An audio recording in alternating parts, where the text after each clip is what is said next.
Pues el día de hoy, como acordamos, vamos a responder todas las preguntas sobre lo presentado el día de ayer. Vamos a contestar acerca de la estrategia que estamos aplicando en materia de seguridad. Se presentó el informe ayer y si les parece, para atender bien todas las dudas, podemos llevar a cabo dos sesiones, una en donde pueda yo contestar todas las preguntas de ustedes primero relacionado con esto y con todo en general.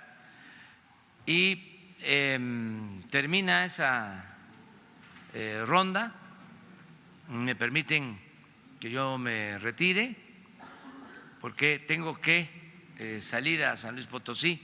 Vamos a una gira a San Luis y a Zacatecas el día de hoy y tengo que estar abordando como a las 8:10 y no me pueden esperar ni debe de darse mal ejemplo. Es un avión de línea comercial, ya no hay avión presidencial, entonces tengo que apurarme, pero nos da tiempo para todo. Hay tiempo, entonces les decía, terminamos la primera sesión, se cierra la ronda, me tengo que ir y se quedan los integrantes del Gabinete de Seguridad para dar respuesta amplia a todos los temas, si les parece. ¿Estamos de acuerdo así? En esta ocasión, por la cuestión del tiempo, vamos a estar en Los Ramones, en San Luis Potosí, y vamos a estar en Pino, Zacatecas. O sea, son dos hospitales del IMSS Bienestar que vamos a visitar y regresamos en la noche para estar de nuevo aquí con ustedes a partir de mañana. Bueno, si quieren, abrimos. Nos vamos. La compañera.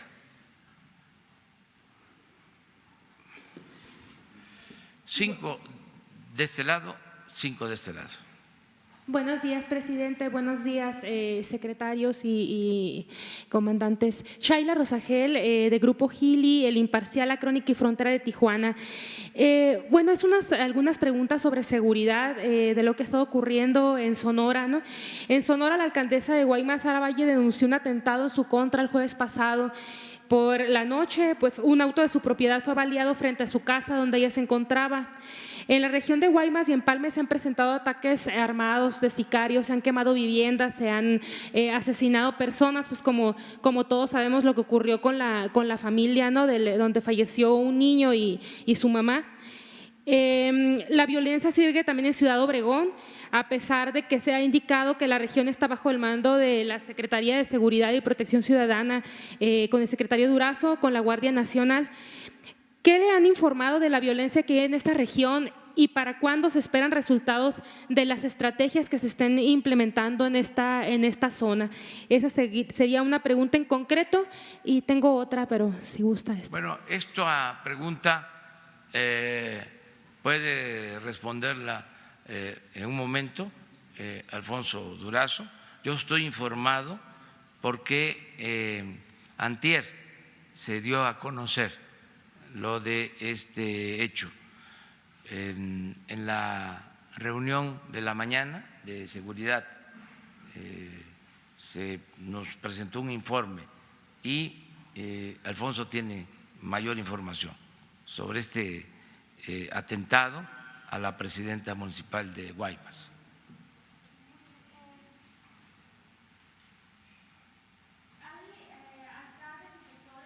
hablado del recorte para 2020 al programa de fortalecimiento para municipios en Fortasec. Argumenta que en 2019 se redujo y lo mismo se perfila para este año. Lo mismo se perfila para este año. La pregunta es ¿por qué reducir este recurso que explican va destinado a las prestaciones de los policías, equipamiento, capacitación y otros aspectos de las corporaciones? ¿De qué manera se apoyará el fortalecimiento de las policías municipales y estatales? Ayer estaban hablando del aumento en el Fortanum. Quisiera que nos explicaran un poco si se disminuyó en el otro fondo para aumentarse en este del Fortanum. ¿Qué diferencia hay pues en esto y por qué se tomó esta decisión? Esa sería. Tengo una para el general Rodríguez Bucio, pero pues si gusta. Muy bien. Mire, en materia de seguridad aumenta el presupuesto, para ser claros y categóricos. Hay un aumento en el presupuesto para seguridad. Nada más tómese en cuenta que ya están desplegados 70,000 elementos de la Guardia Nacional y 10,000 más a punto de incorporarse, 80,000. Eso no existía. Para tener 80,000 elementos, pues se requiere más presupuesto. Y ya se inició también, esto el comandante de la Guardia Nacional lo va a explicar, todo el plan de construcción de instalaciones para la Guardia Nacional. En general es mayor el presupuesto para seguridad pública. Me refiero a lo que se envió al Congreso para tener esa idea. Ya los detalles, ya ellos van a explicarlos. Muy bien, un compañero.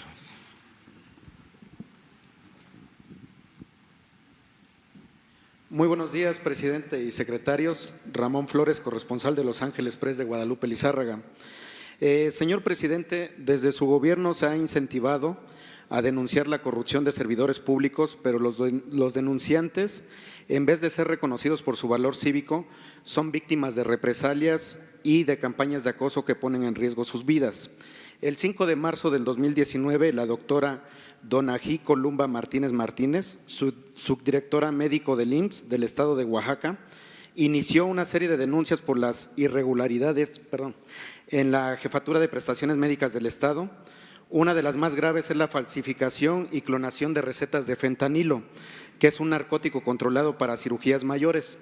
Además, denunció con evidencia videográfica el robo de medicamentos y expedientes en farmacias del IMSS, desfalcos de medicamentos en el Hospital General de la Zona 1 de Oaxaca, el sobreprecio de hasta un 300% en la compra de medicamentos y la contratación de laboratorios por adjudicación directa que no están debidamente registrados ante las autoridades de salud. Incluso la delegada del IMSS, Concepción Rueda Gómez, pretendía obligar a la doctora Martínez a dar atención médica a personas que no son derechohabientes y a otorgar subrogaciones de servicios médicos a familiares de la delegada o personas cercanas a ella. Por todas estas denuncias formalmente sustentadas ante las autoridades del IMSS, se desplegó una campaña de acoso y hostigamiento laboral contra la denunciante y contra quien la apoyara con testimonios y evidencias. Por estos hechos también puso una queja ante la Secretaría de la Función Pública, ante la CNDH, a la Fiscalía General de la República, al director general del IMSS, Zoé Robledo Aburto. Incluso le envió un escrito a usted, señor presidente, el día 26 de junio del 2019, pero hasta ahora el acoso y las irregularidades en el IMSS continúan. Presidente, mi pregunta es, ¿ha considerado medidas de prevención contra represalias para quienes denuncien actos de corrupción de servidores públicos o cómo estimular esta práctica cívica?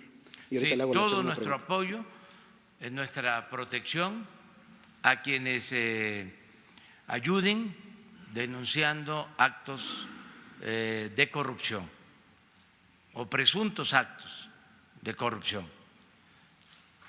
Tenemos que protegerlos a todos los ciudadanos. En este caso es servidor público, entonces sí, se está pidiendo protección del Estado también. Sí, hoy mismo, porque me va a acompañar a la gira, voy a hablar con el director del Seguro Social, Zoé Robledo, sobre este caso, y él va a establecer comunicación con esta doctora para brindarle todo el apoyo. Y en general estamos nosotros obligados, nadie que denuncie puede ser objeto de represalias.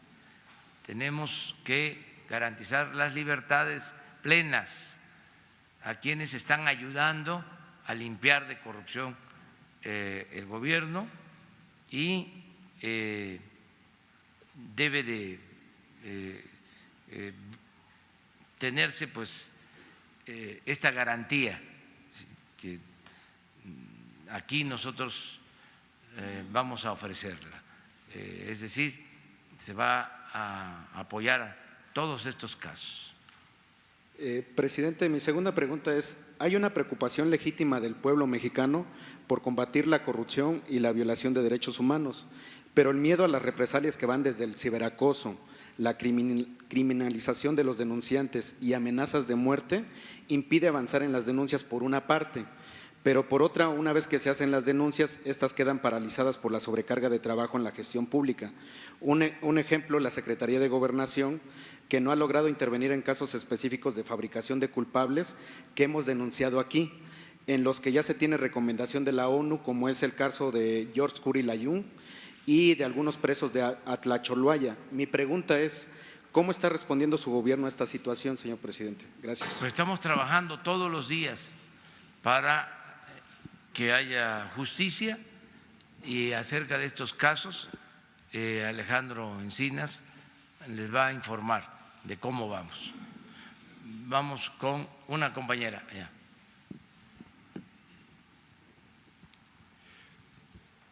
Muy buenos días, presidente. Rocío Jardines, de W Radio. A hacerle 3 cuestionamientos, presidente. El día de ayer hubo una emboscada nuevamente en Michoacán.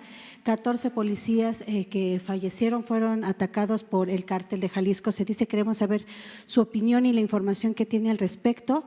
También quisiera preguntarle, presidente, si usted tiene alguna información. Hubo un reportaje nuevamente que se difundió el día de ayer por Carlos Loret de Mola, donde se habla de una red de corrupción que se dio a destacar por audios que se dieron en el gobierno de Enrique Peña Nieto, y donde se habla de una triangulación de recursos, que hubo mucha corrupción, y que incluso está involucrado, además de Emilio Lozoya, está involucrado el exsecretario de Energía, Pedro Joaquín Codwell. Quiero saber su opinión al respecto, si tiene información sobre esto y si van a actuar.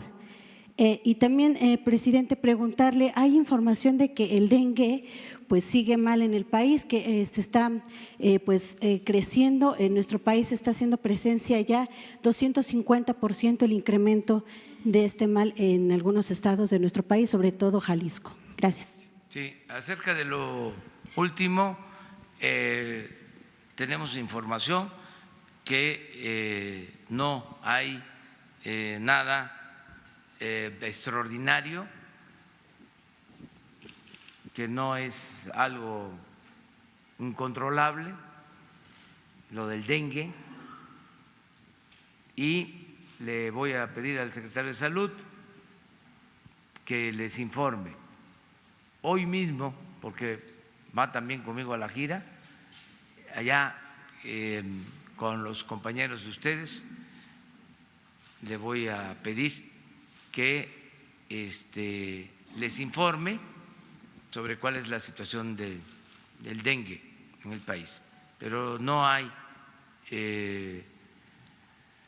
una situación de alarma para tener esto en claro, porque estamos recorriendo el país, yo estoy visitando todos los pueblos.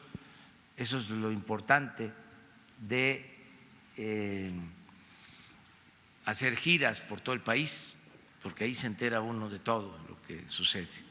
Si estuviese yo aquí todo el tiempo en la oficina, no sabría lo que está pasando. Entonces sí, hasta les puedo decir que está afectando en algunas partes de Veracruz el dengue, en otros estados. No tenía el reporte de Jalisco, por ejemplo, pero hoy mismo se informa. Lo de Michoacán, que es muy lamentable, esta emboscada a policías estatales en Aguililla. El secretario de la Defensa les va a informar el día de hoy sobre este tema. Sobre las grabaciones que se están difundiendo sobre corrupción en el caso de Pemex en la pasada administración, el pasado gobierno, pues es lo que ya se sabía, es casi de dominio público. No sé por qué ahora se extrañan y se rasgan las vestiduras. Sí, la política que se ha impuesto desde hace 36 años, la llamada política neoliberal, su propósito pues es robar, saquear, y nada más porque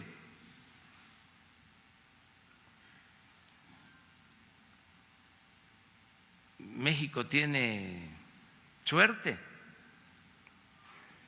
de veras, es un pueblo bendito. No acabaron con todo, porque el propósito era saquear, ese era el objetivo. Y es como cuando entran a robar a un banco unos ladrones y empiezan a llenar los costales de dinero de las bóvedas,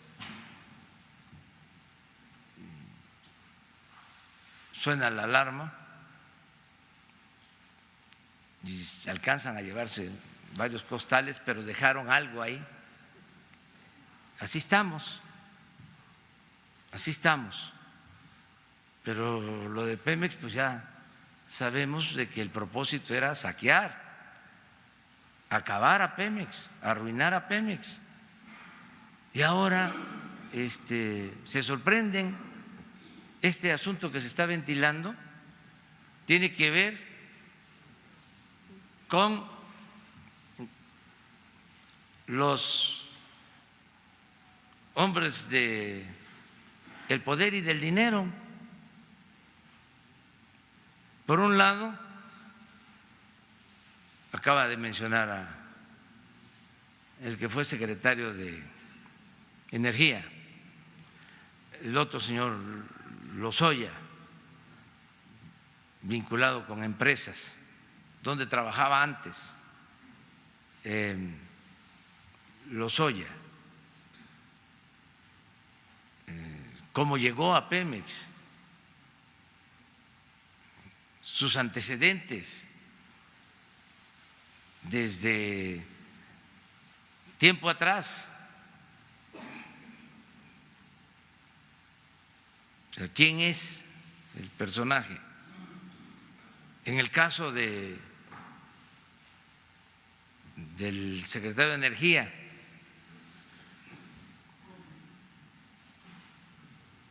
¿de dónde viene? El dueño de una de estas empresas involucradas, Oro Negro, ¿quién es? Creo que su papá fue secretario de Hacienda o algo así. Y todavía los conservadores dicen que para qué la ley de austeridad y que cómo es que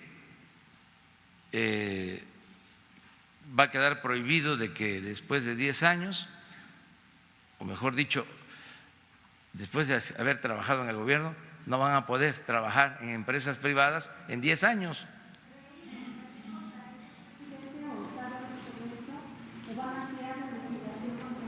Pues es una investigación, es una querella que está en la Fiscalía. Básicamente es un asunto que está viendo Pemex, porque a Pemex lo exprimían, se dedicaban a saquearlo,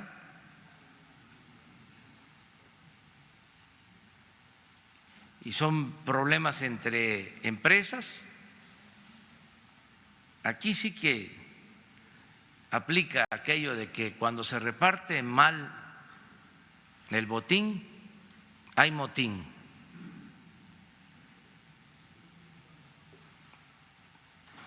Y pues Pemex se va a defender. Ahora no vamos a permitir que sigan saqueando. Pero me llama mucho la atención el escándalo, ¿no? Que sí, desde luego, está mal la corrupción, pero hasta ahora se están dando cuenta los denunciantes, hasta ahora se está dando cuenta se están dando cuenta en el extranjero.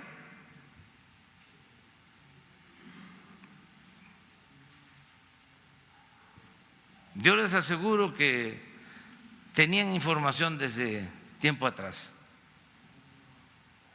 No sé por qué razón ahora está saliendo. Nosotros no vamos a tolerar ningún acto de corrupción. Por eso fue muy importante que llegáramos aquí con el apoyo de los ciudadanos, no de grupos de intereses creados, porque si hubiésemos llegado con el apoyo de la delincuencia de cuello blanco, estaríamos atados de pies y manos, no tendríamos libertad. Entonces, en todo esto, pues se tiene que actuar si hay denuncias y defender a Pemex para que no lo sigan saqueando, que estamos pendientes de eso.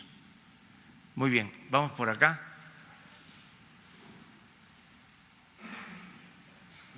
Gracias, presidente. Buenos días, secretario, buenos días. Insistirle sobre el caso de Lilla, señor presidente. Yo sé que el secretario Durazo nos va a dar detalles del secretario de la Defensa. Sin embargo, me gustaría saber, la Guardia Nacional ya está trabajando en estos estados, en el estado de Michoacán. ¿Qué ha pasado? ¿Qué es lo que falta o qué es lo que resta por hacer? Se decía que la gente de ese municipio no había querido hacer convenios de colaboración para que funcionara la Guardia. ¿Es así? ¿Es necesario que haya estos acuerdos o se puede empezar a trabajar para evitar este tipo de hechos? Y ayer también se comentaba por la secretaria Sánchez Cordero que esto ya estaba cayendo, que era normal, que ocurría en varios estados del país. Y cito, el 8 de agosto, la matanza en Uruapan, el 7 de septiembre, lo de Coatzacoalcos, en Nevada. Esto de hoy, sí nos estamos normalizando, se está normalizando la violencia, presidente, a pesar de todo el esfuerzo que ayer se detalló aquí sobre el tema de la seguridad, la Guardia Nacional. Ese es un tema, señor presidente, sí me gustaría una opinión de usted. Y sobre lo de Baja California, usted nos comentó la semana pasada que la última palabra respecto a la ampliación o no del periodo del gobernador la iba a tener el Tribunal Electoral. se llevó a cabo la consulta, al parecer fue mayoritaria acerca de que se amplíe a 5 años el periodo del gobernador. ¿Usted sigue pensando que es el tribunal y no la consulta quien debe determinar el periodo por el que debe de gobernar el señor Bonilla? Mire, acerca de la primera pregunta, es muy lamentable lo que sucedió, no lo deseamos, estamos ayudando a las autoridades locales, en este caso al gobierno del Estado, y vamos a seguir con nuestra estrategia, lo que se planteó el día de ayer, y yo estoy optimista, creo que vamos a lograr la paz en el país, que vamos a lograr evitar estos hechos violentos, que es un proceso, vamos avanzando con mucha firmeza, organizándonos. Esta es una zona violenta y vamos a seguir atendiendo las causas que originan esta descomposición social. Para nosotros es muy importante el que haya bienestar, que se pueda conseguir la paz con justicia y también con eficiencia en la actividad de protección a los ciudadanos, con la Guardia Nacional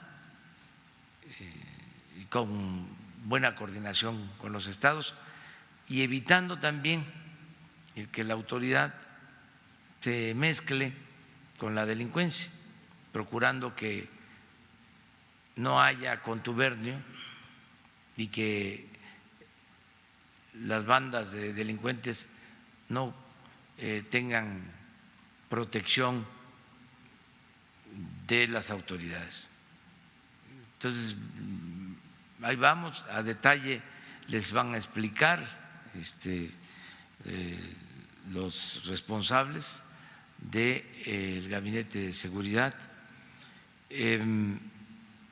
Yo quisiera que se avanzara más en esta materia, trabajo todos los días para eso, trabajamos todos los días, todos ellos, estamos dedicados por completo a atender este asunto, pero lo dejaron crecer mucho,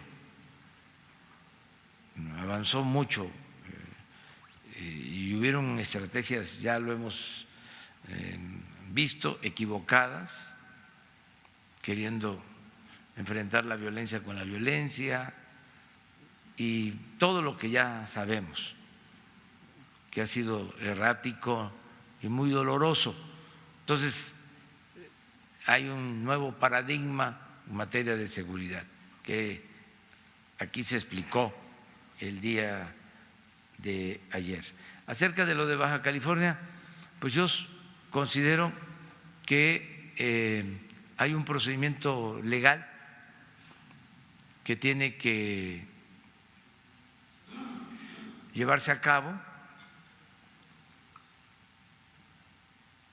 Primero, tiene que publicarse la ley que aprobó el Congreso de Baja California, que por cierto, porque se acuerdan que hace unos días hablaba yo de cómo de repente me encuentro alguna persona que en forma respetuosa me dice que por qué no atiendo, ¿no?, en este caso lo de Baja California. Ahora que regresé de allá, en el aeropuerto me encontré una persona y le dije, ¿eres del PAN? Entonces me dijo, sí, pero arréglelo usted, me decía. Digo, mire, primero, pues de tu partido aprobaron la ley. O sea, pero parece como si no tuviesen la información o la borraran.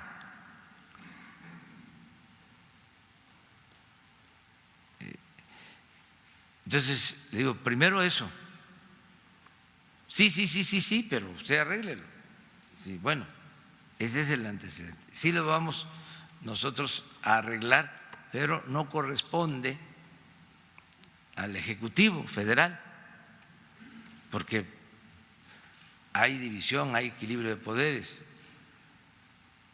¿Cuál es nuestra opinión desde el Ejecutivo sobre este tema? Pues que se tiene que publicar la ley, porque no se ha publicado. Se llegó al extremo, a lo mejor eso no se sabe, de que el Congreso o algunos diputados, porque tampoco hay que generalizar, dijeron que no se publicaba porque no la encontraban. Es decir, que se le traspapeló. Pero fíjense, son chicanadas, o sea, sin lugar a dudas, porque al momento que se publique la ley, se va a poder impugnar. Y al impugnarse la ley, tiene que ir a la Suprema Corte y ahí se va a resolver. En definitiva, pues ese es el planteamiento que hicimos. Puse hasta un texto, un mensaje en mi Face y en el Twitter planteando esto. Pero imagínense para los conservadores y su hipocresía, ¿cómo era antes? Por eso cada vez que sale un tema de estos, aprovecho para recordar, porque de veras hay una epidemia no de dengue, de amnesia. Hay amnesia colectiva.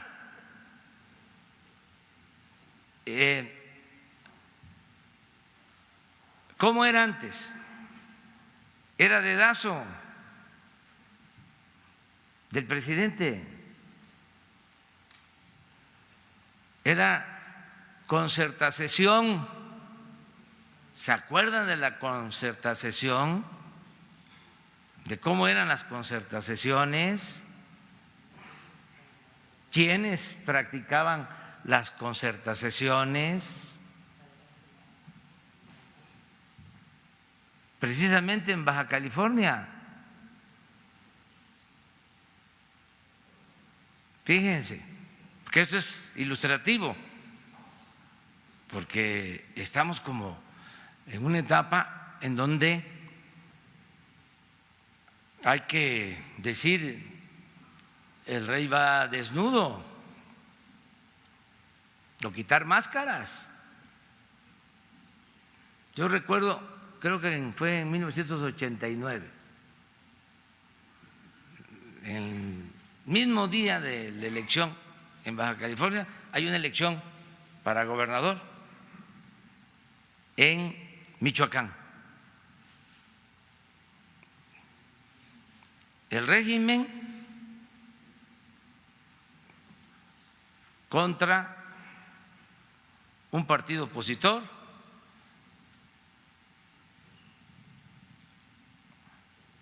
en Baja California. y el régimen contra otro partido opositor en Michoacán.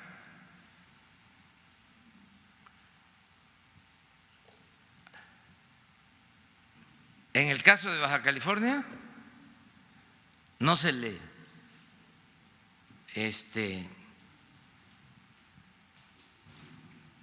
pone todo el acelerador del fraude.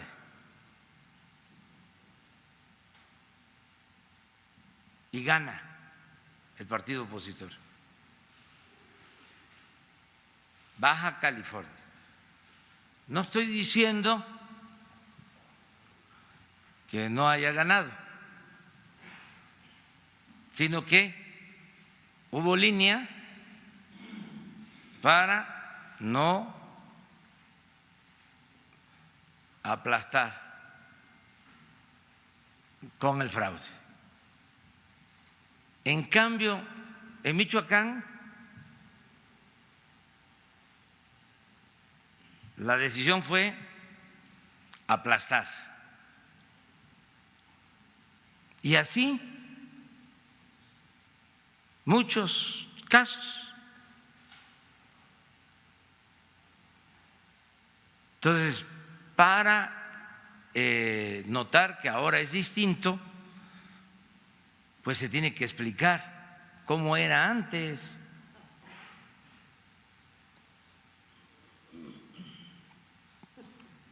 Lo que consideramos nosotros es que, primero, tiene que haber un auténtico Estado de derecho, que no había, era un Estado de chueco.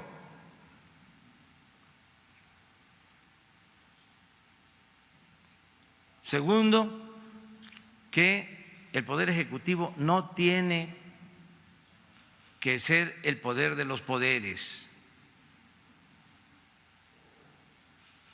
Tercero, que debe de prevalecer la democracia.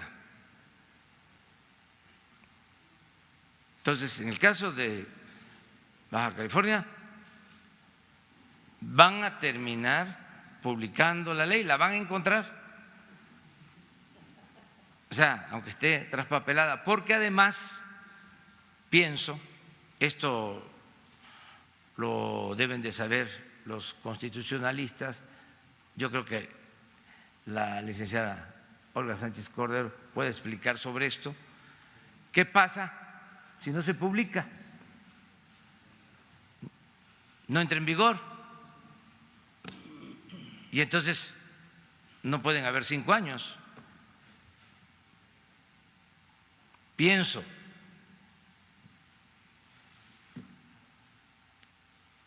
de modo que hay que esperar a que se termine con este proceso. Muy bien.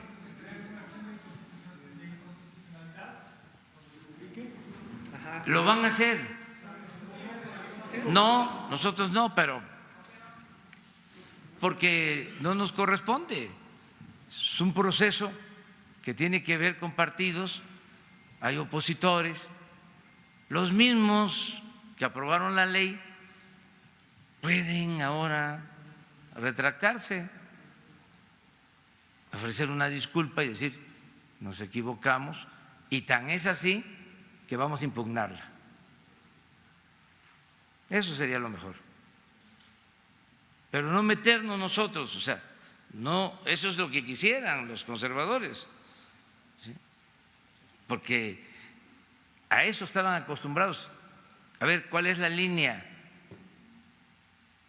Están sorprendidos, desorientados por completo, porque pensaban que íbamos a seguir con más de lo mismo. ¿Qué hicieron ellos cuando engañaron de que iba a haber un cambio? Lo mismo.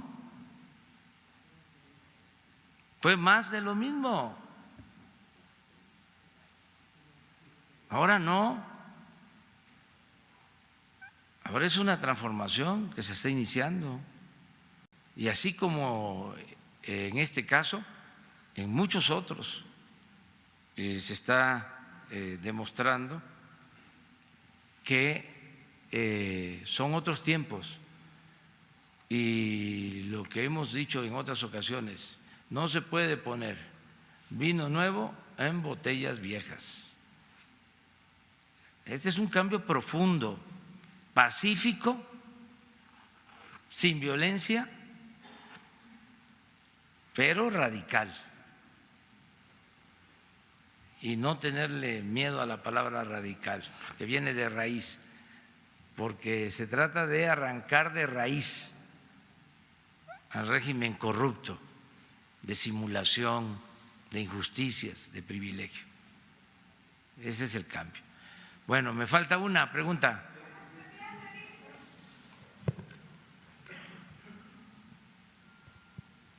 Gracias, presidente. Buenos días. Para preguntarle, se habla de la inminente salida de Carlos Romero de Champs al frente del Sindicato de Petróleos Mexicanos.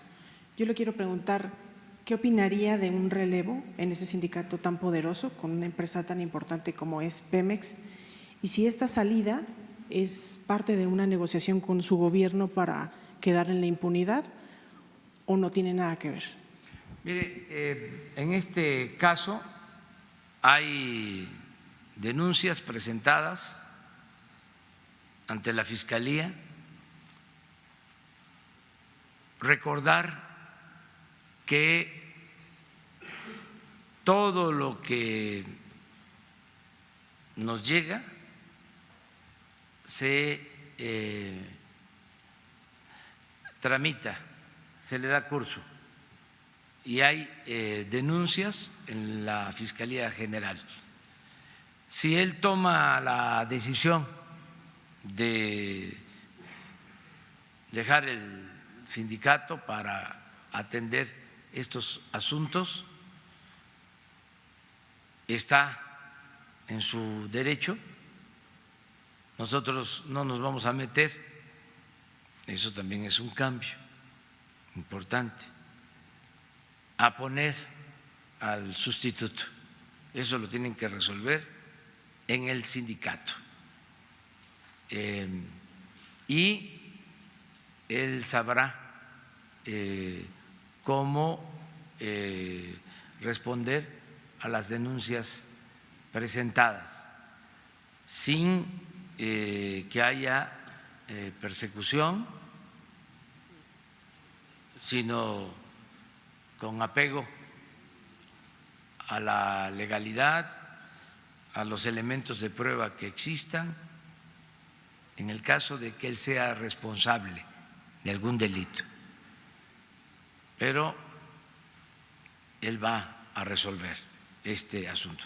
No vamos nosotros a quitar a un dirigente para poner a otro dirigente, no nos corresponde.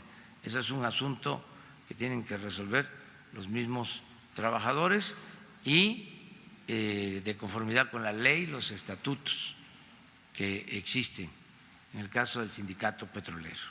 ¿Pero hay algún planteamiento de su gobierno directamente de que si se va o cárcel? Es que nosotros no podemos actuar de esa manera, no es una negociación. Si él quiere dejar el cargo para enfrentar su asunto, como lo hizo el fiscal, en este caso el ministro,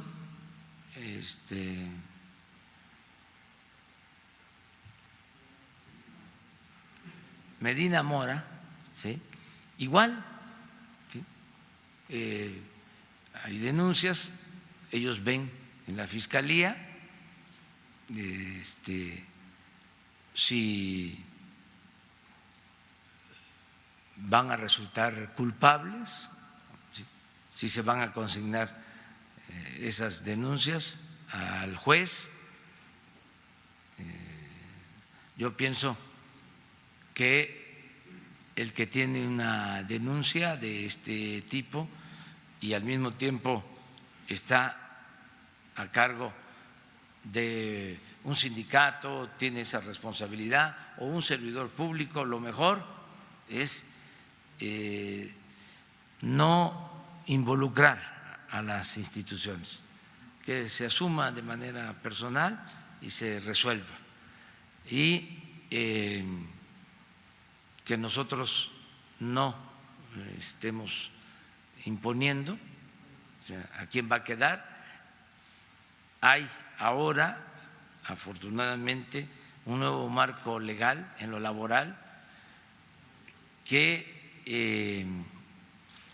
establece procedimientos democráticos en la elección de dirigentes, el que haya voto libre, secreto, directo de los trabajadores para elegir a sus representantes.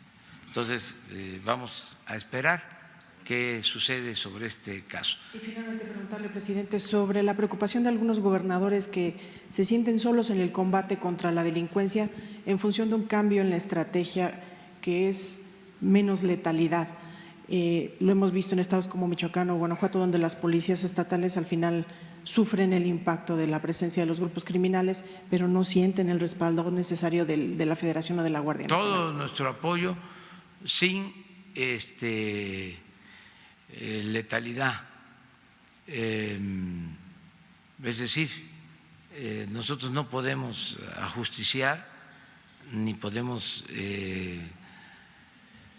masacrar. Eso que se hacía anteriormente no va a llevarse a cabo nunca. No se puede enfrentar la violencia con la violencia. Entonces, hay muy buena relación con los gobernadores y la verdad, yo no he escuchado esto, o sea, a lo mejor lo han declarado, ¿sí?, pero a mí no me han dicho, oiga, hay que barrer y hay que escarmentar como era antes. Eso ya no, eso ya no. O sea, la paz, la tranquilidad son frutos de la justicia, ¿sí? No vamos nosotros a utilizar la misma estrategia. Me tengo que ir, si no, no llego. Bueno, pero ahora sí, miren, aquí el coordinador del Gabinete de Seguridad. Gracias. Por favor. Muy bien, gracias, presidente. Gracias, presidente. Buen viaje.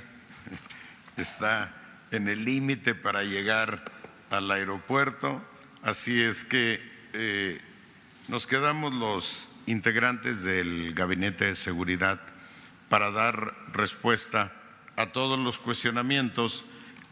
Si me permiten, iniciaría dando respuesta a algunos de los cuestionamientos que ya quedaron ahí pendientes, ahora que estaba el señor presidente aquí con nosotros.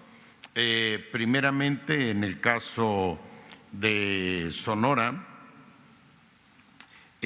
una precisión: no queda el mando de los cuerpos de seguridad bajo el mando de la Secretaría de Seguridad y Protección Ciudadana. Todos los estados y todos los municipios tienen sus responsabilidades en materia de seguridad pública y eso no lo va a sustituir ni la Secretaría, ni la Guardia, ni ninguna otra instancia. Lo que cambia es que ya no estamos echándonos la bolita unos a otros en virtud de que el problema de seguridad pública es de naturaleza municipal, estatal o federal. En virtud de la dimensión del problema, estamos todos juntos, todas las instancias corresponsabilizadas, atendiendo el problema como uno de Estado, con una visión de Estado. Esto significa que nos asumimos involucradas todos los niveles de gobierno y todos los poderes. En ese sentido, asumimos la corresponsabilidad de apoyar a los estados y municipios. En este caso, en el caso de Sonora, específicamente, estamos apoyando al municipio de Hermosillo, Guaymas, Empalme y Obregón. En estos específicamente hay mandos incluso propuestos bien por el Ejército o bien por la Marina. El objetivo del cambio de mandos es garantizar primeramente que el mando policial está comprometido exclusivamente con la ciudadanía y que no hay absolutamente ninguna complicidad con los grupos criminales que operan en la entidad.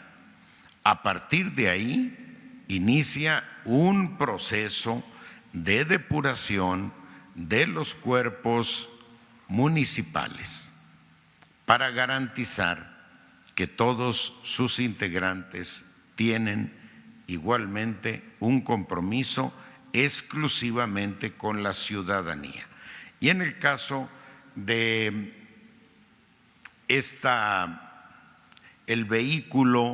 un vehículo perteneciente al hijo de la presidenta municipal fue rafagueado afuera de su casa. Afortunadamente el vehículo estaba estacionado y no tuvo consecuencias. No obstante el impacto tan fuerte de este acontecimiento, estamos trabajando con las autoridades estatales responsables de la investigación, estamos trabajando conjuntamente. Hemos puesto a disposición de las autoridades locales toda la capacidad de investigación de la Policía Federal, de la Guardia Nacional y del Centro Nacional de Inteligencia. Obviamente hay hipótesis respecto a este atentado, sin embargo, informaremos en el momento oportuno de las conclusiones de la investigación, porque lo importante es que los elementos de inteligencia y la información probada que tengamos se judicialice para llegar efectivamente al castigo de los responsables. Y una cosa similar sucede en el caso de Aguilillas, Michoacán. El gobierno del estado conduce igualmente la investigación con todo el apoyo del gobierno federal. El presidente ha hablado de la relación con las y los señores gobernadores y hemos hecho, les recuerdo a ustedes, un compromiso que se ha cumplido al pie de la letra. La seguridad pública es un espacio de neutralidad política y en ese contexto la relación con las y los gobernadores está despojado de cualquier ingrediente de carácter político o ideológico que nos complique la relación. Consecuentemente, la relación con las y los señores gobernadores en esta materia es extraordinaria, sin ningún conflicto. No significa que no haya problemas, significa que hay total apertura, buena fe para abordarlos y toda la disposición. La Guardia ya está en Michoacán colaborando con el gobierno del estado. Ahorita hablarán los señores, el señor general Sandoval, mi almirante, la secretaria de Gobernación, y podrán complementar el tema. El municipio no está de acuerdo. Bueno, el municipio no ha firmado un acuerdo de colaboración con el gobierno del estado. El municipio puede tomar la decisión que mejor corresponda desde su perspectiva. Sin embargo, debo agregar que nuestra visión es que la coordinación y un eventual mando único agregan eficacia al trabajo de los cuerpos de seguridad. Por eso, en el ámbito federal, en cada una de las mesas estatales y regionales hay invariable un mando único que garantiza una mayor eficacia en los esfuerzos que estamos haciendo. Y finalmente, la eficacia, no podemos sustentar la eficacia del trabajo de seguridad en violaciones al uso de la fuerza pública. No vamos a caer en la tentación de la idea conservadora de que la fuerza lo resuelve todo. La fuerza es un recurso legítimo del Estado, pero debe ser invariablemente el último recurso y debe ejercerse también invariablemente en un marco de legalidad. La violencia siempre pierde, así gane la primera batalla. Adelante.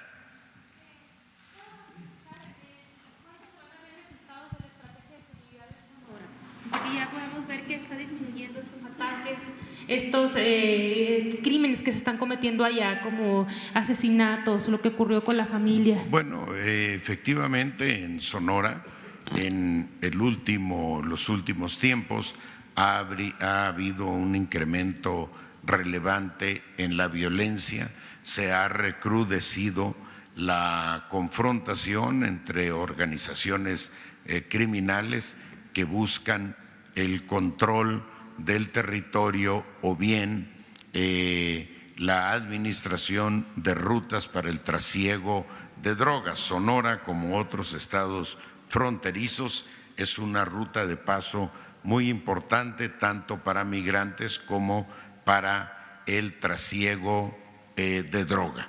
Estamos trabajando con las autoridades estatales y esperamos lograr pronto reducir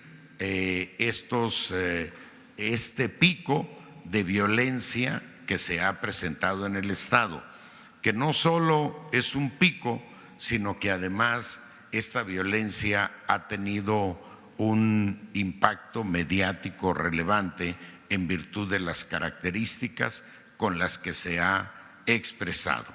Estamos trabajando, tenemos la mejor coordinación y colaboración con el gobierno del estado. En el caso de Empalme, Guaymas, que es donde se ha concentrado esta violencia, se ha logrado el acuerdo con la presidenta y el presidente municipal Guaymas Empalme de trabajar con la visión de una zona conurbada.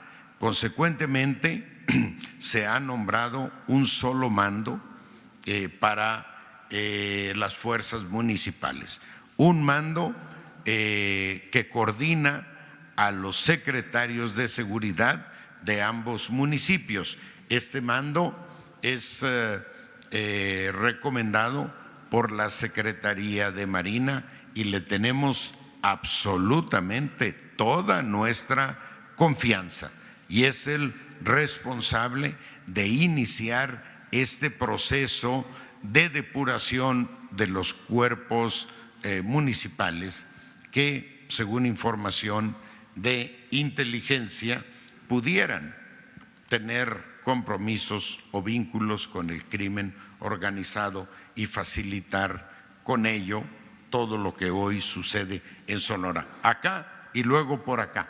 Adelante, y los señores secretarios, la señora secretaria de Gobernación también están atentos a su respuesta. Si me permiten, ¿por qué no les damos oportunidad de que respondan la parte que a ellos?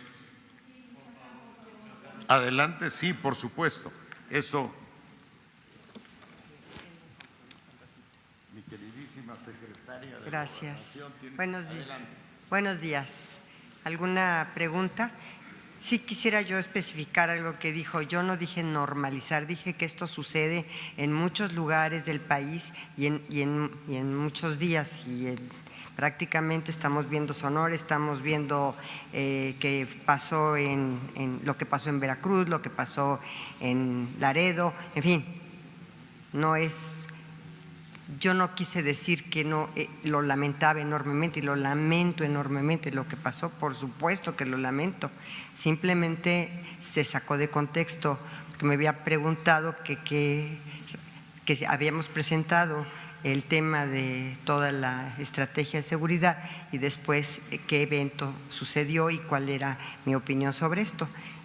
Lo que dije es que pues, tenemos muchos eventos en el país, eso es todo, pero no dije normalizar. Muy buenos días a todos. Néstor Troncoso González, del portal El Sol del Sur, Tampico, de Tamaulipas. Antes que nada, pues agradezco la oportunidad y tengo aquí preguntas acerca de lo que está sucediendo en Tamaulipas, específicamente hacia el centro del estado, en donde toda una comunidad está secuestrada prácticamente. Pero aquí se ha mencionado una situación que prevalece, que es acabar con la impunidad.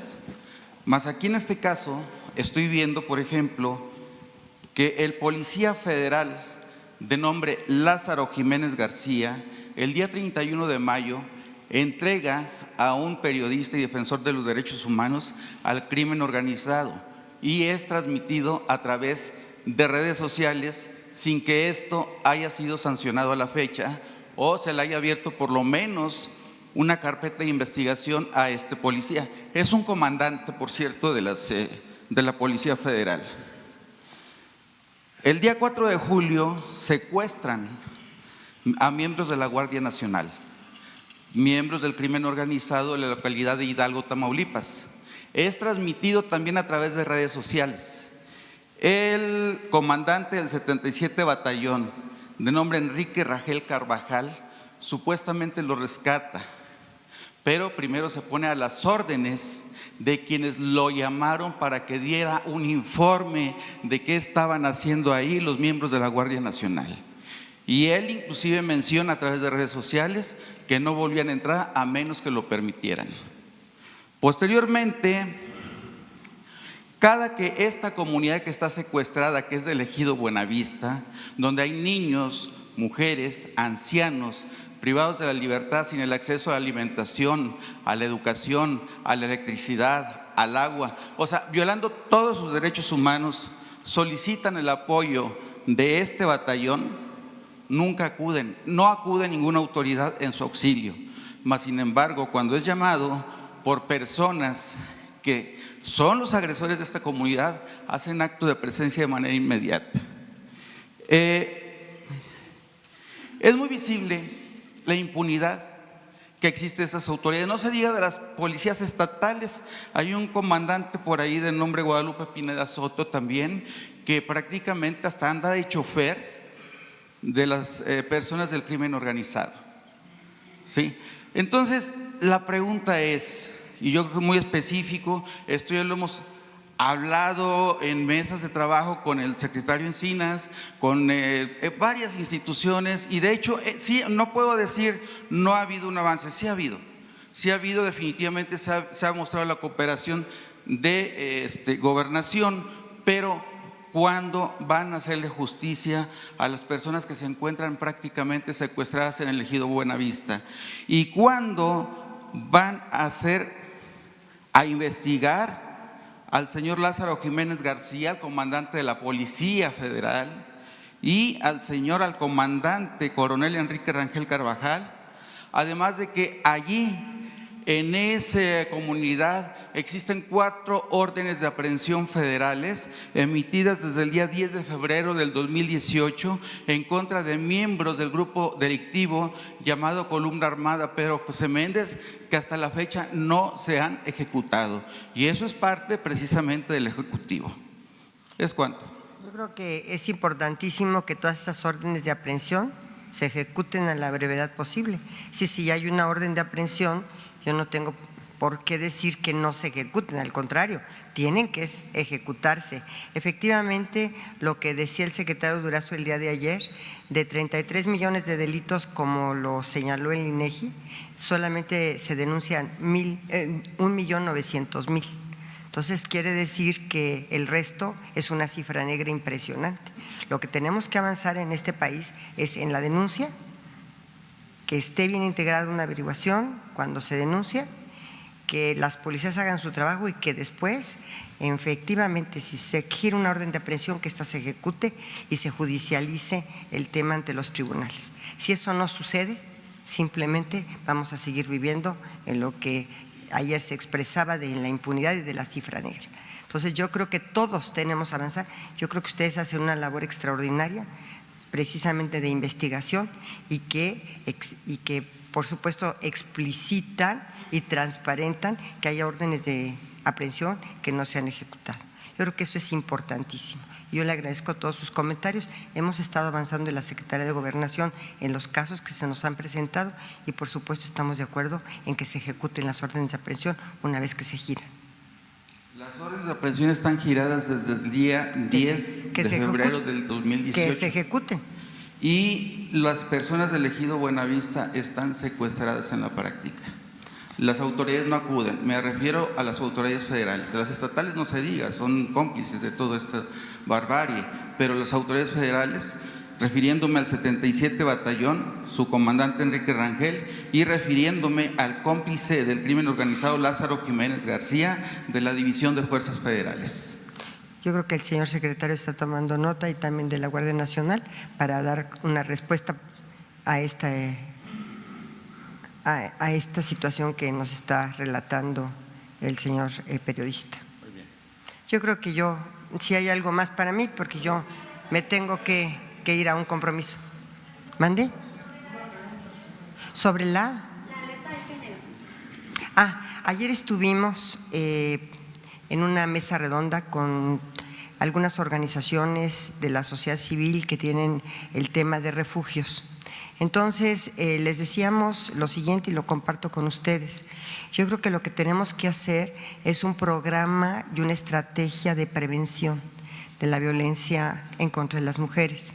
Y esta estrategia no necesariamente la primera instancia es la denuncia, sino al contrario, tenerlas que proteger de su ámbito de violencia, separarlas del agresor, darles una oportunidad de que estén resguardadas y posteriormente ya con toda la tranquilidad que vayan, si eso es su deseo, a denunciar ante el Ministerio Público.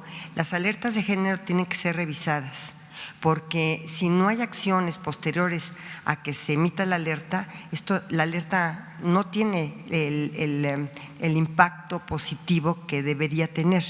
Y por eso es que estamos trabajando. Yo estoy comprometida en ese aspecto, pues es uno de mis compromisos de vida. Entonces, sí queremos avanzar en puertas violetas, en centros de justicia, en refugios, y ayer estuvimos cerca de 2 horas o casi 3 horas con muchas de las organizaciones sociales y con muchas de las funcionarias, Alicia Leal, la propia Fabiola, Nadim, en fin, que estamos colaborando, estamos en una política transversal para dar una respuesta oportuna y eficiente, porque es un flagelo el que tenemos en materia de violencia contra las mujeres y tenemos que prevenir esta violencia antes que en esta espiral llegue a cometerse un feminicidio. Ya es un tema de la mesa de seguridad, ya es un tema de preocupación inclusive a nivel de Guardia Nacional. La Guardia Nacional se está capacitando en materia también de perspectiva de género y uno de sus temas también, por supuesto, va a ser el feminicidio. Entonces, yo sí quisiera que nos dieran oportunidad aplicar y implementar la estrategia que tenemos para prevenir más que para ya cuando la violencia se genera y es esta espiral, pues puede llegar a ser un feminicidio. Entonces, la prevención es lo más importante para nosotros. Secretaria, pero ahorita, actualmente los municipios que tienen la alerta de género están reportando gastos un poco sorprendentes. Por ejemplo, apenas en una investigación que realizamos en Sin embargo, nos reportaron gastos de llaveros, de imanes para refrigerador, de cursos de piñata, cursos de modelaje, desgraciadamente, de belleza. ¿Va a haber un control ya en la ejecución? Por supuesto de la que sí. en los recursos que a ver, dan? esto es uno de los temas que también se planteó el día de ayer con estas organizaciones y se les dijo, porque unas de ellas incluso se quejaron que era muy engorroso dar la información. Les dije, ustedes tienen que transparentar todos sus recursos, vamos a tener un escrutinio muy importante y marcajes personales, sobre todo en materia de los recursos y cómo se aplican. Y por supuesto las sanciones correspondientes en caso de que no vayan los recursos a donde deben ir y aplicarse donde deben aplicarse. Y efectivamente tenemos este tipo de denuncias, tenemos este tipo de conocimiento que no se utiliza el dinero ni los recursos a donde debe de llegar, que es la prevención, a darles a las mujeres un lugar en donde estén resguardadas, sino que por el contrario se están utilizando hasta para llaveros, como tú lo acabas de señalar. Y esto es verdaderamente inaceptable. También les dije que íbamos a procurar simplificar su rendición de cuentas y la transparencia de sus recursos, porque me dijeron que eran trámites sumamente engorrosos y que había una burocracia muy, obesa para poder dar a conocer en dónde ellos aplican sus recursos. Les dije que yo me encargaría de que ante la Secretaría de Hacienda y a las instancias correspondientes ante la función pública se pudieran simplificar la rendición de sus cuentas y la transparencia de los recursos, siempre y cuando estos fueran efectivamente a donde deben aplicarse. Hay municipios que han reportado que en los últimos 2 años no han recibido ni un solo recurso para mitigar la alerta. ¿Estaríamos hablando de que hay dinero perdido etiquetado para la alerta? ¿Hay dinero para los refugios? La respuesta es sí, hay dinero. Fue una instrucción del presidente. Recordarán aquí que él se comprometió también con el tema de los refugios, que es uno de los grandes temas para evitar la violencia y para que la mujer se sienta segura y resguardada. Perfecto, gracias. Sí.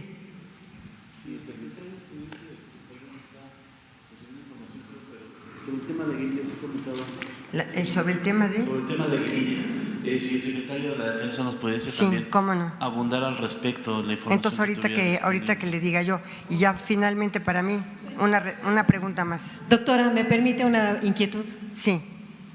Rocío Méndez, Noticias MBS. ¿Cómo estás? Como usted sabe bien, doctora, gracias. El día de ayer comenzó esta evaluación en el Comité de Derechos Humanos de Naciones Unidas de 6 países, incluido México, al respecto de una serie de asuntos que tienen que ver con los derechos humanos, incluida la seguridad.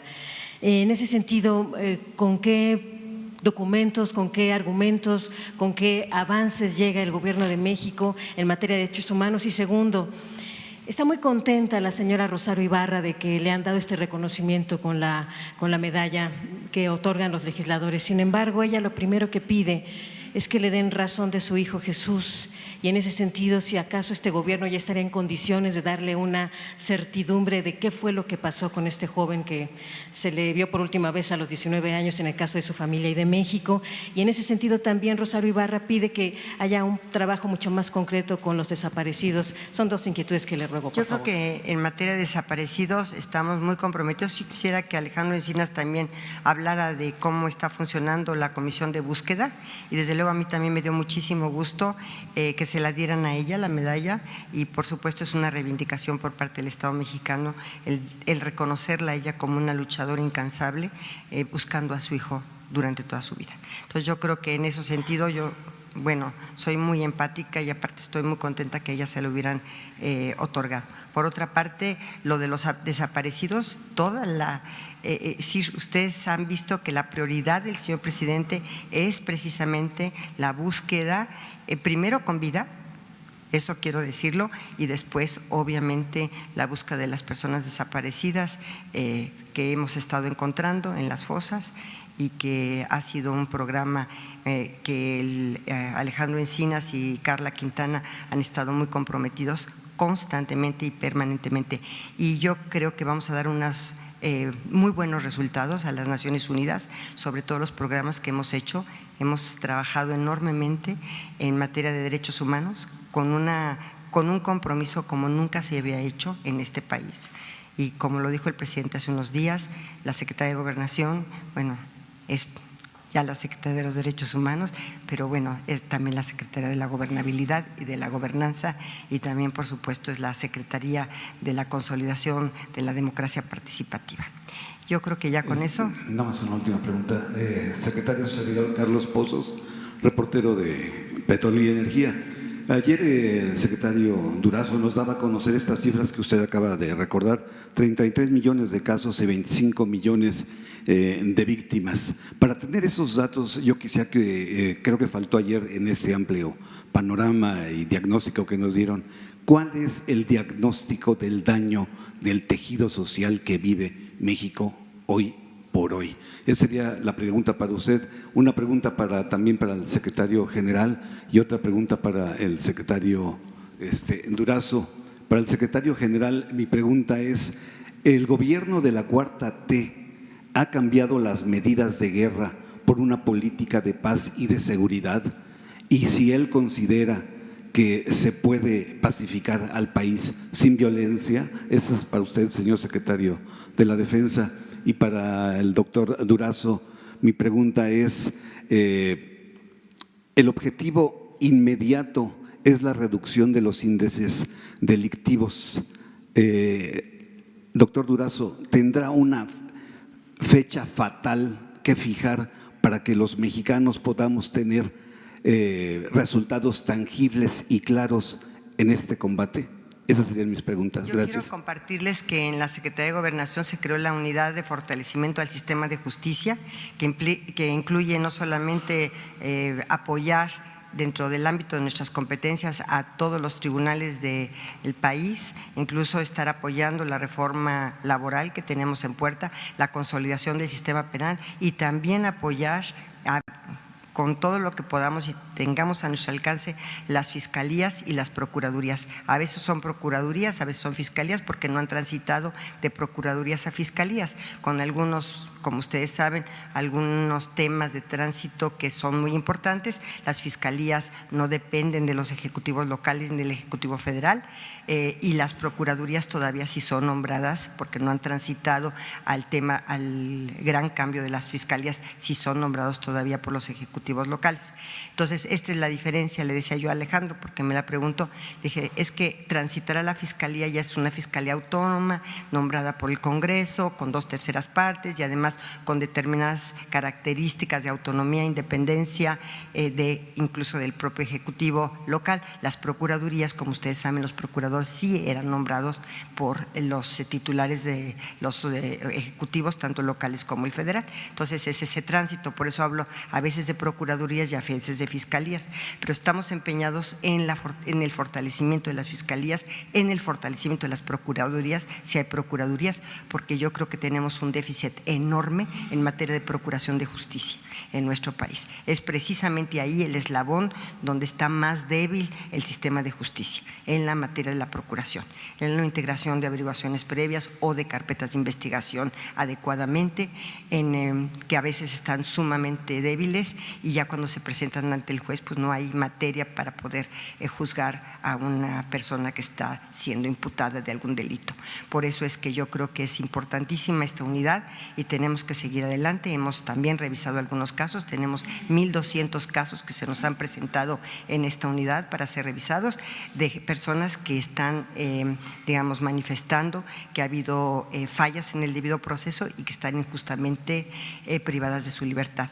Yo creo que después de haber transitado en estas 46 o 47 excarcelaciones que pudimos lograr, la ley de amnistía también será un elemento fundamental, si es que se aprueba por el Congreso Federal, para poder dar una respuesta a una justicia social que es muy necesaria en nuestro país.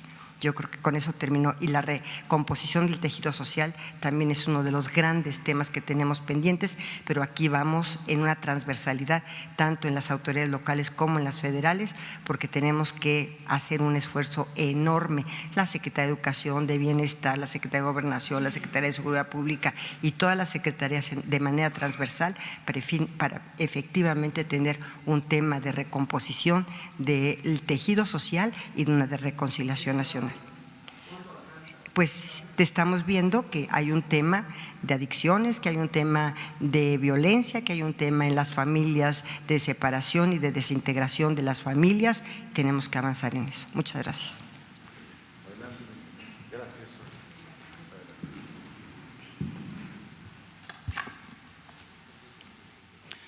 Muy bien, en relación a lo que se había preguntado anteriormente, se había cuestionado sobre la construcción de instalaciones de la Guardia.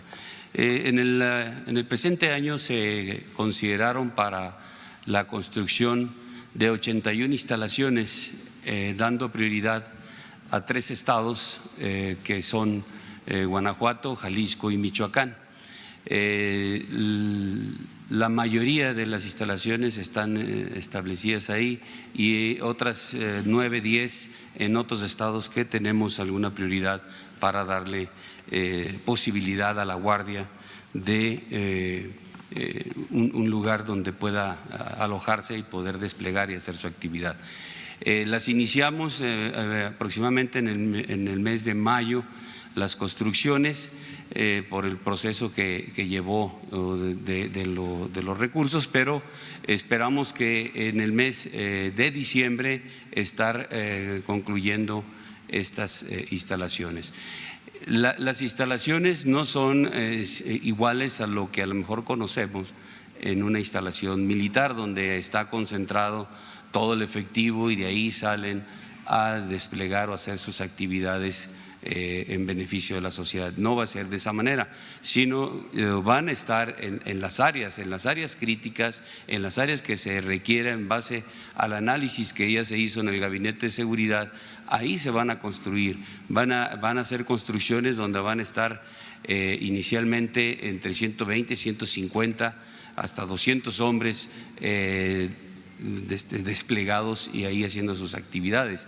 Posteriormente podremos incrementarlas. Inclusive en estas instalaciones se están considerando en algunas de ellas la construcción de unidades habitacionales para que el personal de la Guardia esté ahí con sus familias en el área que dentro de la coordinación regional que les corresponda, tengan un área donde está considerada su familia y puedan estar pues cercanos a ellos cuando están descansando o haciendo otra actividad que les permita precisamente estar con ellos.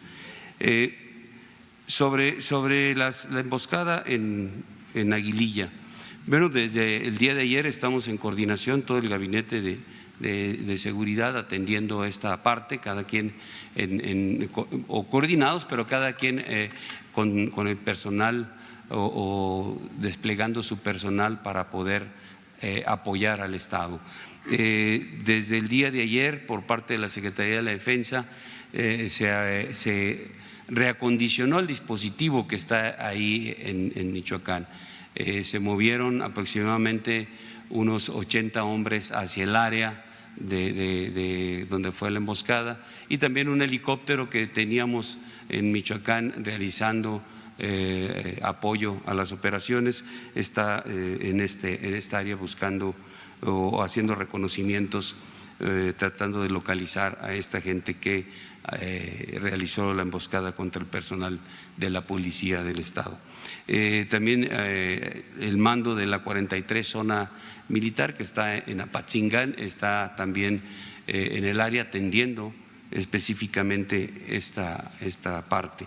Las demás entidades o dependencias del Gabinete de Seguridad también están poniendo efectivos para poder realizar en la parte de inteligencia, pues estar buscando la información, todo en beneficio de este apoyo que se está dando al gobierno estatal. Sobre la letalidad que también se había mencionado, sobre la letalidad que ya hizo mención también el doctor Durazo, les comentaré algo adicional. La letalidad que ayer les presentamos en las gráficas, lo que traemos desde el 2006 que inicia esta actividad del combate contra la delincuencia hasta el 2019, en un inicio, o más bien en los años de 2010, 11 y 12, esa letalidad de las fuerzas federales se ve incrementada. Es decir, había más agresores muertos que detenidos o heridos. Esto fue reduciéndose y en la actualidad no lo que les explicamos ayer se está invirtiendo esta curva que traíamos, en donde la cantidad de muertos en agresiones hechas a las fuerzas federales está reduciéndose y la cantidad de heridos y detenidos se está incrementando. Y aquí también la respuesta a lo que usted mencionaba, no quiere decir que estemos cambiando algunos procedimientos. Las misiones del Ejército y Fuerza Aérea se cumplen como están establecidas. Tenemos misiones entre las que establece la seguridad interior, pero también tenemos una nueva misión en base al artículo 5º transitorio de la Constitución, que es apoyar la seguridad pública. Y dentro de este ámbito y también en lo que es las misiones del Ejército, lo que estamos haciendo es darle pues mayor ímpetu a la cuestión del respeto a los derechos humanos. Estamos buscando que nuestras tropas no violenten los derechos humanos. La letalidad se puede identificar que está unida al adiestramiento que tenemos, que es un adiestramiento que se le damos a la gente cada año o cada 6 meses si es que podemos, pero este adiestramiento, este equipamiento, esta disciplina que tienen es lo que les permite hacer bajas en la gente que los agrede, pero siempre tienen presente el respeto a los derechos humanos. De ahí que tengamos más detenidos o heridos. No todo el tiempo o en la actualidad ya se les ha estado mencionando al personal que no debemos de violentar los derechos humanos y privar de la vida pues es uno de los primeros derechos humanos que tenemos. Entonces no es que reduzcamos, no es que se les dé la orden, no es que estemos cambiando los procedimientos, no, los procedimientos siguen, los procedimientos son los mismos, pero sí tratamos de ser con más apego a la legalidad, respetando los derechos humanos y principalmente ahora contamos con una ley nacional del uso de la fuerza.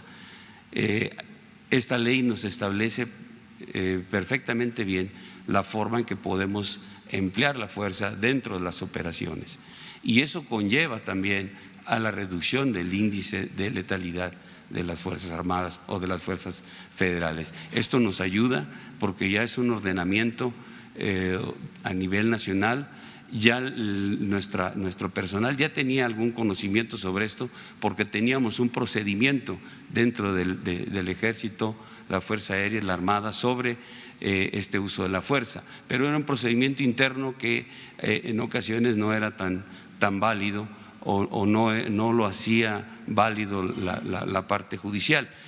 Ahora tenemos esa ventaja de que hay una ley que nuestro personal está respetando, que le permite actuar, que le permite responder a una agresión armada como puede ser en Tamaulipas o una agresión como lo hemos visto en Puebla, en Hidalgo, en donde no es con armas, sino es otra situación. Pero ahí está establecido cómo es nuestro procedimiento, ahí está establecido qué debemos de hacer cada elemento que está siendo agredido en diferentes circunstancias y cuál es la fuerza que puede uno emplear. Y todo esto pues va a caer a lo que ya cité, al índice de letalidad. Tiene que reducir. Sin uso de la violencia, esa es la pregunta. ¿Las Fuerzas Armadas podrán pacificar al país sin uso de la violencia? Todo el esfuerzo, tanto de Fuerzas Armadas aplicando el quinto constitucional como la Guardia Nacional, en la tarea que se está haciendo, pues se está buscando que se logre esta situación sin generar una violencia que quizá era más identificada anteriormente. ¿Por qué? Porque la actuación de Fuerzas Armadas era estar buscando al delincuente constantemente, estar en una actividad muy persistente en la búsqueda. Ahora la Guardia Nacional es una presencia garantizando la seguridad de los ciudadanos. Al tener esa presencia, garantizando la seguridad, va a limitar que los delincuentes puedan tener el acceso a la sociedad o puedan generar violencia en la sociedad. Y las Fuerzas Armadas también estarán bajo ese esquema tratando de tener la presencia en las áreas conflictivas, en las áreas que no alcanza a cubrir la Guardia Nacional por sus efectivos en la actualidad. Entonces ahí estaremos nosotros, pero obviamente también atendiendo la parte de presencia delincuencial.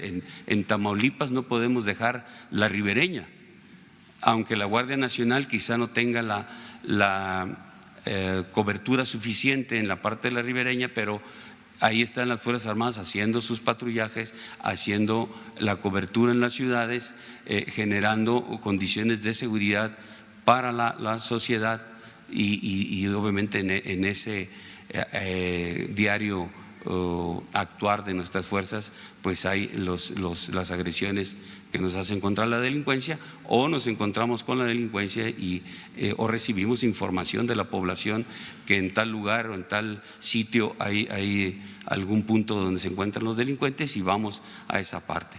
Pero buscamos no generar toda esa violencia que quizá era una situación muy normal antes, que ahorita es totalmente distinto. No quiere decir que nos vamos a alejar del combate a esta gente, no quiere decir, no, pero no vamos a generar eso en la misma condición que teníamos, ¿no? Sino la presencia va a ser importante y los esfuerzos de la Guardia combinados con las Fuerzas Armadas pues nos va a llevar precisamente, o ese es el objetivo, reducir la violencia, reducir los homicidios, reducir los delitos que afectan a la población y que son los que más sienten, los que más identifican y de donde genera la sensación de seguridad o inseguridad en su área. Entonces,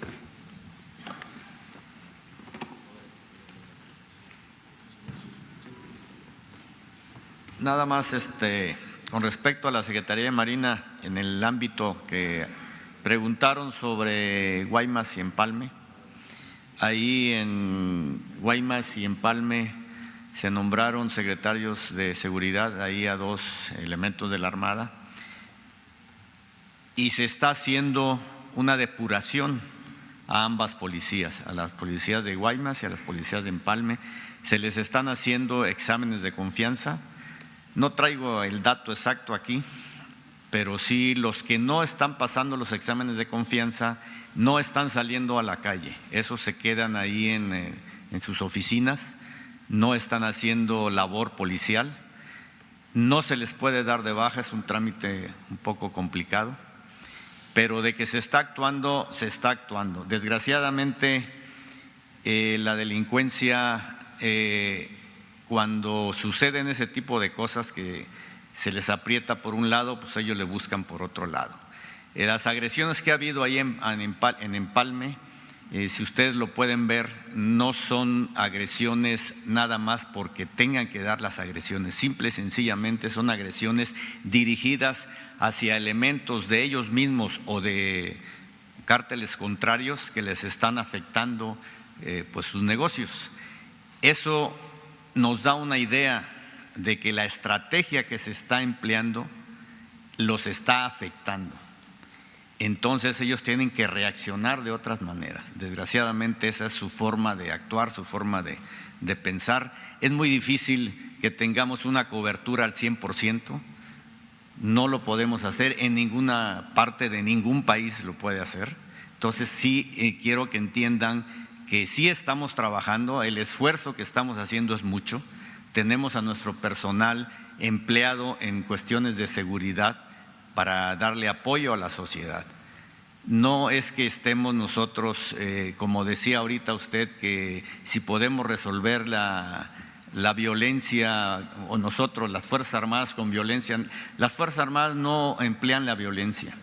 Las Fuerzas Armadas emplean las estrategias, emplean el entrenamiento, simple y sencillamente para defenderse de los agresores. Nosotros no somos los violentos.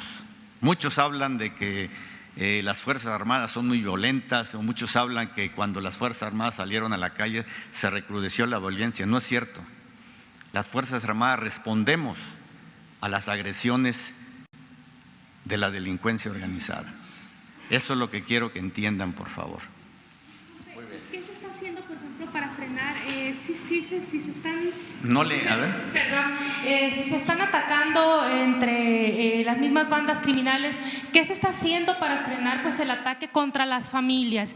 Es decir, o sea, estamos viendo en Sonora que son los hijos, son las esposas las que están muriendo en estos ataques, ¿no? Como el niño que murió quemado vivo y su mamá también se murió y la niña que está muy grave.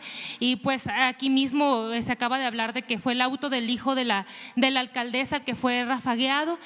¿Qué se está haciendo para frenar este tipo de violencia pues que está afectando a hijos, esposas, a las familias directamente? Bueno, miren,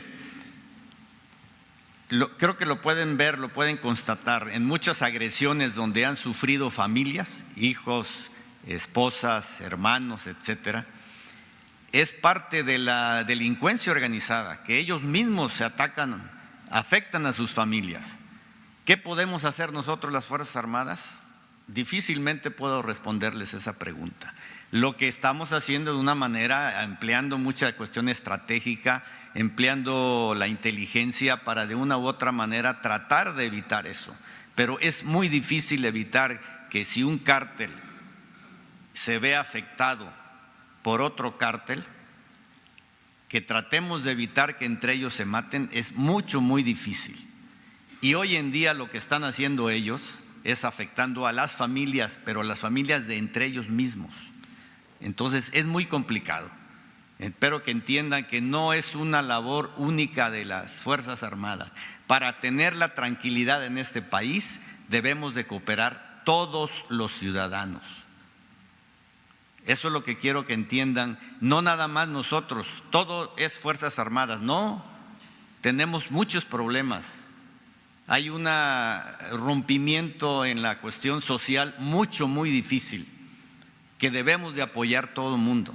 Ustedes a través de sus comunicados, no darle mucha creencia o mucha credibilidad a todo lo que sacan ellos a través de sus pancartas, a través de sus mantas que dejan ahí, que lo único que hacen es, por un lado, la prensa los exalta y por otro lado, mucha parte de la sociedad cree que lo que están diciendo ahí es cierto y sin embargo no es cierto. Esto de la paz en México es de todos, no nada más de las Fuerzas Armadas. Todos debemos de cooperar. Gracias. Gracias.